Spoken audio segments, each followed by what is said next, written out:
1 is equal to 0। जब mathematicians equations को solve कर रहे थे तब उन्होंने देखा कि X square is equal to -1, then X is equal to under root of -1। उन्होंने देखा कि अंडर रूट में नेगेटिव के रूट्स जो है वो एग्जिस्ट ही नहीं करते थे, तो उसी रूट्स को एग्जिस्ट करने के लिए उन्होंने एक नई टर्म इंट्रोड्यूस की जिसको हम क्या कहते हैं, आयोटा। आयोटा की वैल्यू क्या होती है, अंडर रूट -1।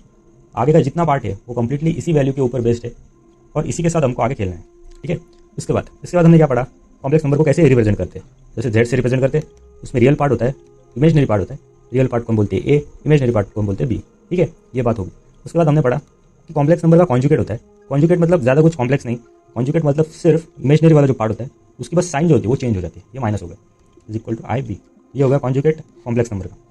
देन हमने क्या पढ़ा, हमने पढ़ा कि आयोटा की इंटीग्रल पावर्स, यानी कि अगर आयोटा की पावर में कोई भी बड़ा नंबर हो, फॉर एग्जांपल एक्स, तो उसकी वैल्यू, फाइनल वैल्यू हमने निकालनी सीखी थी। वो जो फॉर्मूला था, जैसे बुक में हमको फॉर्मूला दिया है iota raise to 4n + r, इसी को हम सिंप्लीफाइड में अगर कहें, फॉर एग्जांपल अगर आयोटा की पावर x है, कितना भी बड़ा नंबर हो, मैंने आपको बताया था x को लेने का और x को डिवाइड मारने का किससे, 4 से, और जो कुछ भी रिमाइंडर बचता है, रिमाइंडर जो होता है r, उसको हमको आयोटा के ऊपर लगा देने का।